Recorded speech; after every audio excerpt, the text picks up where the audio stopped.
Asyle, the engineer, and the island. Week 40, Day 1. The weather was clear today, so I figured I ought to take the opportunity to fill the chapel frame while I could. I just hoped I had enough time. If the walls are roughly half-cylindrical tubes 10 centimeters thick, of lengths 10, 10, 10, and 16 feet, then they'll have a volume of about 233 cubic feet, which means I'll need 15 cubic feet of lime to make it out of claycrete, 54 batches, or 5.5 straight days of sunshine to get enough. Again, I'm bedeviled by the lack of lime and consistent weather. However, I think I might be able to cheat a little. The concrete is really just to keep the rain out. The whole structure doesn't have to be made out of solid concrete, and my understanding is that structures made from tufa or volcanic ash are actually earthquake resistant, since the silicate ash makes them somewhat flexible, so I may not want to make my structures entirely out of concrete anyway. If I covered the chapel in a skin of concrete about 1 centimeter thick inside and out, that would only take about 1 day of continuous lime production, so I'll get started right away after my chores. If I can sling mud at 1 cubic foot per minute, it means I should be able to finish filling in the chapel frame with clay by about lunchtime. Unlike traditional Gothic cathedrals, I decided not to give the chapel any windows. Firstly, there weren't many good places in the structure to put them, especially ones that wouldn't feel kind of weird. And secondly, I kind of like the feel of a church that's dark and quiet, as opposed to one that's loud and bright, again like traditional Gothic cathedrals and modern megachurches. Better atmosphere for contemplation that way. I made an exception, however, for the space in the ceiling directly in the center, leaving an oculus where light could shine straight down into the structure like a spotlight. Of course, this was going to let the rain in too, so I decided to use my spare glass panes to put a window in the oculus, and fortunately for me, I had just enough glass to pull this off. I built a frame for the glass hexagons and installed the window after lunch, but also started thinking about the fact that it was going to be vulnerable to falling debris during a storm, like everything else, as well as potentially puddling rainwater. So I stopped to build a little thatched hat to sit over it, which would still let enough sunlight in through the sides to provide visibility inside the chapel. You could say it superficially resembles a steeple, but I never really liked steeples on churches either. Always seemed a bit ostentatious. At that point, I checked the barometer to get an idea of what the weather was going to be like tomorrow, and unfortunately, the pressure was starting to drop again, which meant any concrete I coated the chapel with today would probably get washed away tomorrow. So I spent the end of the day building a thatched covering for the chapel too, and finally moving some of my equipment down into the lava tubes where I can use them when it rains.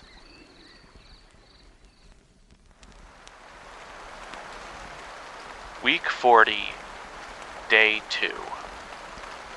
The rains were back this morning, but for the first time, I kind of felt ready for them. There were several things piling up on my to-do list that I could work on today, but since metals were my ultimate bottleneck, I thought it would be better for me to finish the cave shaft elevator today, if possible. After breakfast, I spent some time weaving sticks into baskets, which I planned to fill with rubble to act as a counterweight for my elevator.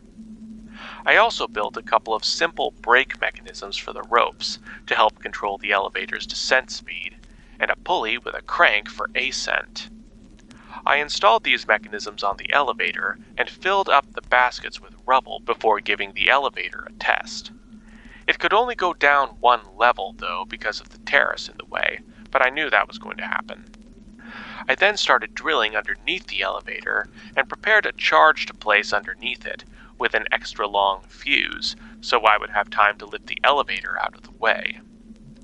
When the charge went off, it punched a big chunk out of the terrace, which I had to trim away a little with my pickaxe to help the elevator fully descend, taking me to the next terrace down. I stopped for lunch before doing this 2 more times until the elevator reached the bottom of the shaft, or mostly reached the bottom of the shaft. The perimeter of the shaft was very sloped at the bottom, so the elevator listed quite badly when it finally got down there. I made a note that I would need to construct a raised platform at the bottom for the elevator to comfortably rest on, as well as flat platforms at each level of the shaft and safety rails on all of it, but I was out of bamboo to build with and out of time today, so I instead applied a coat of varnish to the elevator platform to protect it. Even though I didn't expect it to need waterproofing, I figured it was a good idea to give it protection from me walking on it all the time.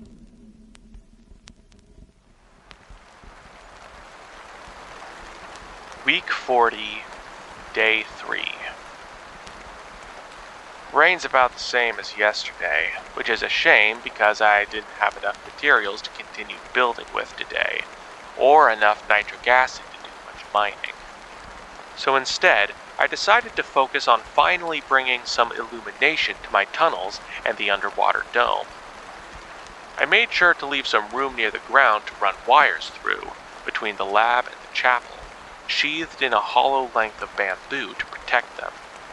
Today, I worked on extending those wires down into the tunnel and to the dome, which wasn't difficult or particularly time-consuming.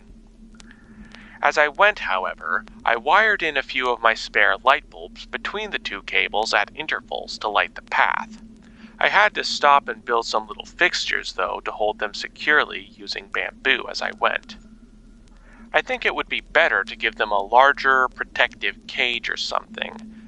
I would have preferred them on the ceiling of the tunnel, but I didn't really know how to attach them effectively, so I simply allowed them to line the floor of the passage.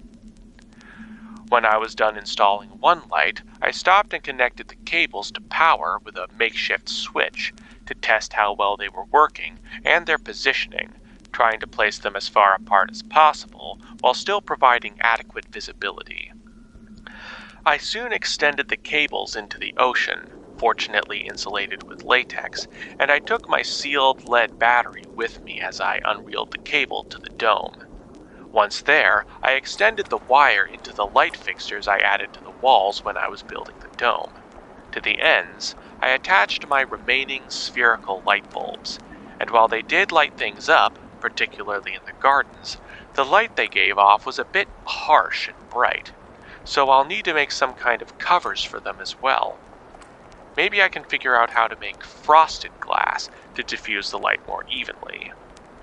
While I was there, I took one of the iron plates I'd electroplated, installed it in the stove, and connected it to the 2 ends of the cables, again with a makeshift switch, and gave it a test. The lights noticeably dimmed, and I noticed as I was installing bulbs before that every time I added a new bulb to the system, the others got darker. This was because the power in the electrical lines was being split between them.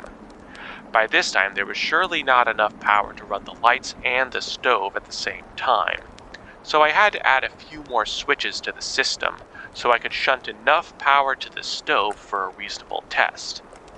My hope was that, while the stove was only being heated with a couple of watts, if that, the insulation of the stove would hold it in and allow it to get hot enough to cook with after a time.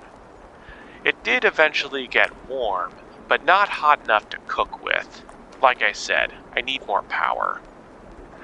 I had lunch in the dome, enjoying the sound and sight of the rain on the water's surface from below, before tending to the garden and the seams of the dome, which I neglected to do last Sabbath. I also remembered to bring some fishing scraps with me to load into my shark collar. No sharks came this time, probably because they didn't know what it meant yet, but the other fish nearby seemed to enjoy the scraps. I knew there were probably other, more productive things I could be doing at that point, but I ended up just spending the remaining hours of the evening resting, watching the sea life, and writing in my little underwater office before heading back to the house for bed.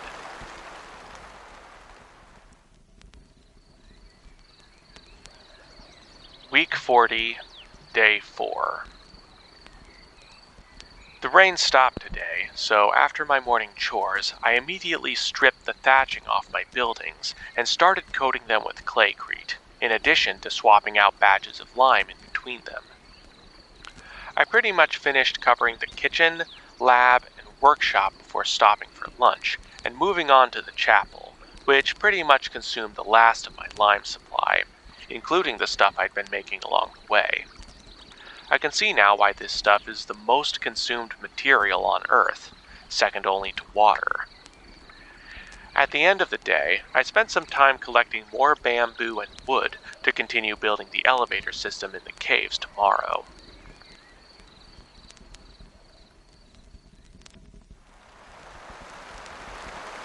Week 40, Day 5. The rain's back, pretty bad too, so I spent the morning building the platforms on the various levels of the shaft, including a raised level at the very bottom. I didn't have quite enough bamboo to completely fill in the platforms, but I made enough to make a decent grating that my feet wouldn't fall through. I also brought some lanterns from the courtyard in there to make it a little easier for me to see while I worked. I had enough nitric acid stockpiled that I could make some more explosives, so I started by blasting apart the large mineral formation in the center of the bottom level, mostly pyrite. Studded with golden cubic crystals, like a centerpiece for the cavern, it was a bit of a shame that I needed to destroy it. I carried the ore back to the grinder in the workshop, in spite of the weather and having to make several trips, before stopping to have lunch. When I was done, I started exploring the other levels of the shaft and got in 2 more blasts for ore, particularly copper, before the end of the day. Before I went to bed, however, I poured the ground pyrite into my electrolysis tub and installed multiple plate cathodes so I could make several plates at once. It's time to start kicking my mining project into high gear.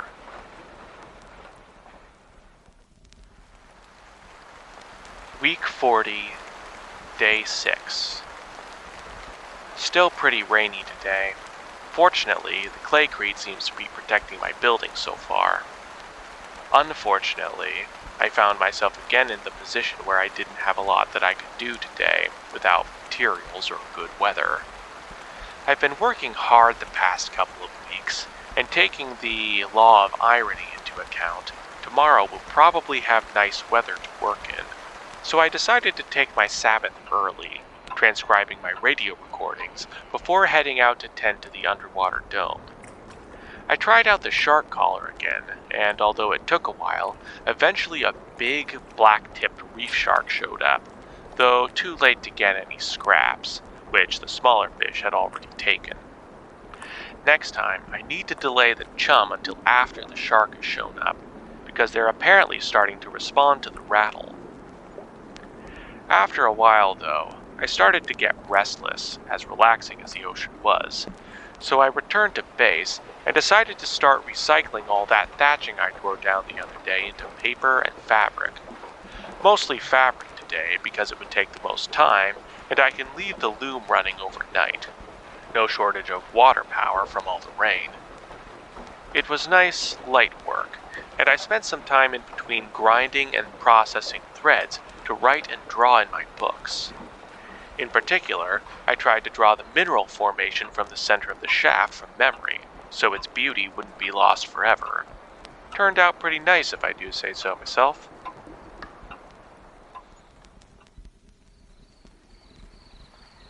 Week 40, Day 7. As I predicted, the weather was nice today, so after my morning chores, I started the kiln processing some more lime before transcribing my records and listening to my sermon. When that was done, I went out to the forest to collect some wood and bamboo for future construction projects before having lunch. After that, I decided to spend the afternoon working on something slightly practical and slightly artistic, namely making the glass covers for my lamps.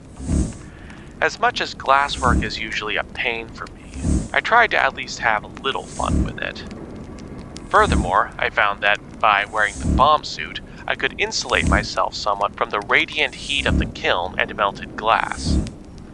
As expected, it took me several tries to get the technique down, but I eventually figured out how to make some large glass tubes for the covers of the tunnels and bulb-shaped covers for the underwater dome, reminiscent of turn-of-the-century oil lamps, which was sort of what I was going for.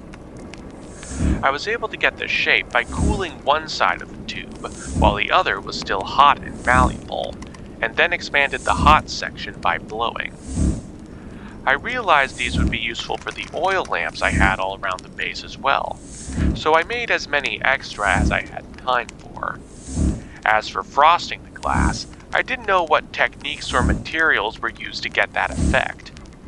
I expected that creating a fine texture on the surface of the glass could generate that effect, and I tried a few different methods.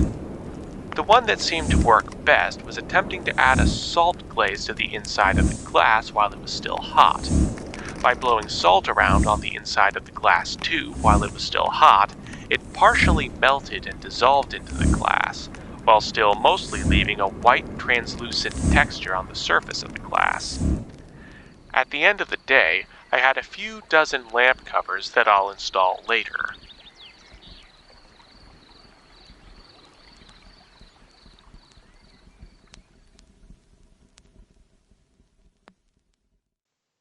Blooper Reel. So I spent the end of the day, there's a typo for you, the end of the day. I feel like this is a test of my attention. Pause. But not hot enough to cook with. Like I said, I need more power. Scotty, don't ask me, Captain. You already know the answer. I tried to draw the mineral formation from the center of the shaft from memory, so its beauty wouldn't be lost forever. Turned out pretty nice if I do say so myself. That's another thing they're going to want me to draw a picture of, darn it. Hey there, thanks for listening all the way to the end. It feels like this has been a real catch-up week after the storms, and it's nice to have finally gotten some of those long-time projects done, like electrifying the dome. There's still plenty to do, however, so if you want to see whether I finish them or not, you can press the subscribe and bell buttons to get notified as soon as the next episode is ready. Now, in spite of all the work that I've put into these videos, I still have no intention of monetizing them. I feel like that would ruin the experiment. Nevertheless, if you are so inclined, it would help me out more than anything else if you could share these videos with someone who you think would enjoy them. And since you enjoyed it enough to watch it this long, you can press the like button to say so, and to tell the algorithm to do a little bit of that sharing for you. Also, if you'd like to chat about some of your own stories and perspectives on the episode, maybe about a time you finished a whole bunch of projects that had been hanging up in the air, or just about how your week is going, feel free to share them in the comments section below. I genuinely love to hear them, and I'm always open to suggestions and corrections. That said, thanks again for listening, and hope to see you here again next week.